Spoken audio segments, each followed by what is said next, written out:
You heard about yourself before the mask reveal? I think there was a lot of people that thought I was like other creators, like, oh, he's this guy. Like, well, I mean, I don't know how I would be like faking, like he's using a voice changer and he's this other creator. I did a prank one time where it was Danny Gonzalez. Danny Gonzalez. Yeah. There you go. I pretended I was Danny Gonzalez. Do we have a tissue? Do we have a tissue? Oh, My nose is running, guys. The AC doesn't work anywhere but in here. Nobody's got a is there, We can continue, it's fine. If I have to wipe it on me, that'd be gross, but this man a tissue. I love him so much. we continue, it's I fine. have paper. No, it's fine. Bro has a tissue. But Guys, if I have snot dripping down my face, just ignore it. So, what do you like to do when you're not working? Like, Yeah! thank you, you're the hero of the panel. There we go. Turn away. Okay. My man needed to blow his nose. So when you're not working, when you're not on, what's like? I feel like I've probably said this before a bunch of places, but I feel like that is one downside, but also upside of content creation is that everything becomes work. Like you are the product. So in my mind, it's like everything you do becomes work. And so before, I used to watch YouTube videos for fun. Now every time I watch YouTube videos, it's kind of work. I'm learning about what people are doing. I'm paying attention to the comments, to the what their video was. Did it do well? Did it do poorly? Why did it? And the same thing applies to almost everything else. And I feel like I don't do much outside of work. I mean, I sometimes hang out with friends, and a lot of times we will make content. Sometimes we won't, but a lot of times we do. So I feel like most of the stuff that I do, I mean, I do what I love, and so my hobbies all became part of my work.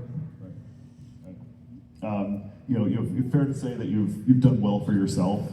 When you splurge on something, what is your splurge? Like if you're going to like really treat yourself and splurge, what is that for you? I feel like I'd give a kind of cliche answer. I feel like if we rule out anything work related, because I feel like I do most of the money that I spend when I spend money is just putting it back into content, regardless of what it is. I mean, I spend a lot of money working on like future stuff for the passion projects. I'm funneling money into it. But aside of that, I like food. I like good food, like have an expensive meal or try something exotic or weird. I'm not picky at all, so I'll try anything at least once. I think that's something that if I want to celebrate something, I go to a nice restaurant or something like that. Okay. This is a question I was told to ask, so I'm not going to pretend to understand this one. I was asked to ask about the Titan and any plans for a new Minecraft server.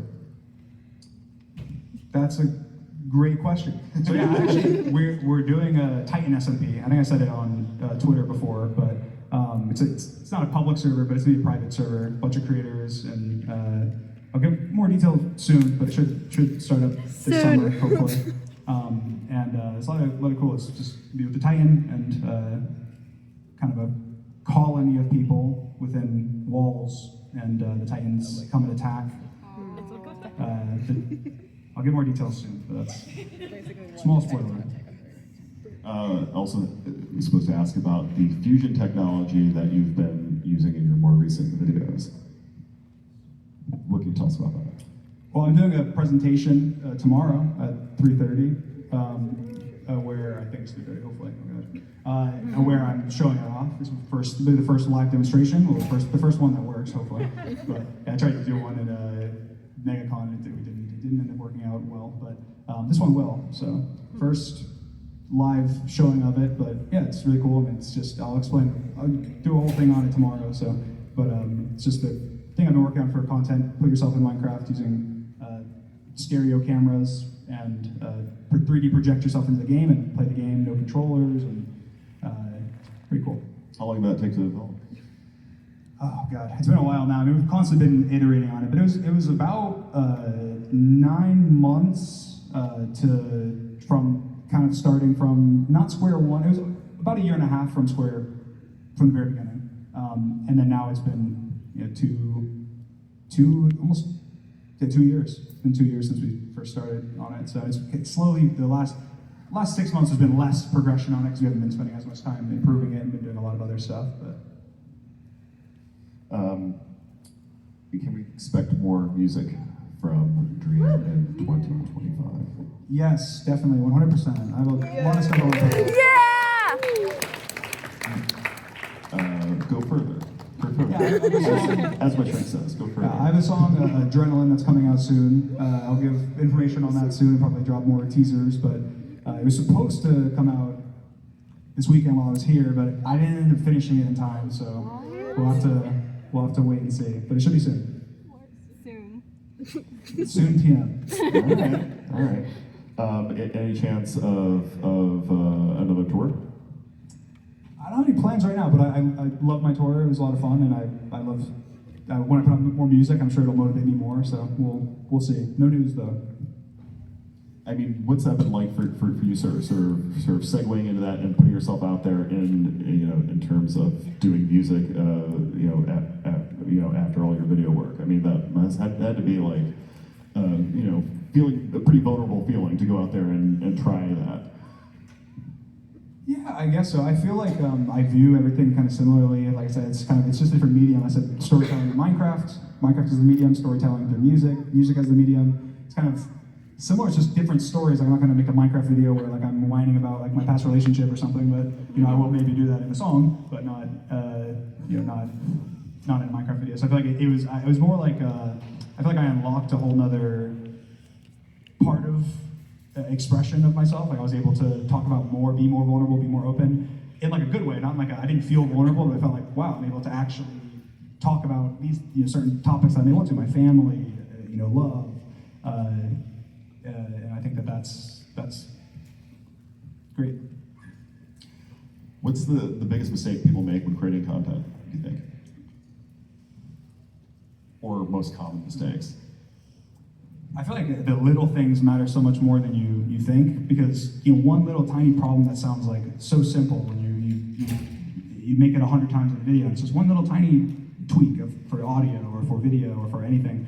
It really does matter, and so I think that's something that they build up. It adds up a lot to the experience and also just the performance of your video. So every tiny thing, as many of them as you can do. You do 100. You trace on all the small details. So. Yeah, I'm trying to think of a good example, but like something really small that you would never think would matter, and then this is actually an interesting one. I've never said this publicly, but I've thought it for so long, and it annoys the heck out of me. So, if you don't fade an audio clip from one audio to the next, and there's any audio, like any tiny bit of audio, if you don't fade, you can fade it for one frame. Doesn't matter, one frame of the video. If you don't fade it, there's a pop. Now, I'm autistic, so I hear the pop. In every video I watch, I hear every like 5 seconds, and it's the most annoying thing in the world. But when I edit, I always, at the end of the video, you can just select all clips, apply a 1 frame fade to all the audio, and it gets rid of that. Almost no one does it. Like literally every video I watch, unless there's music that's drowning it out in the background, and even then, a lot of times you can still hear it. It's more egregious the louder the volume is. It's such a simple thing, but that's like one thing. There's 1,000 things that are like that, where you may not notice it, but you feel it. Like when you're watching the video, it makes it feel higher production. Every little thing like that. And the more things you do like that, I feel like improve the quality of your videos. And I looked into everything for like YouTube. I had descriptions. Okay, well, there's got to be a reason for why I do my descriptions a certain way. I've given the name example before, but I'll give it again. Most people that make YouTube videos just have a gamer tag that they picked when they were like 8.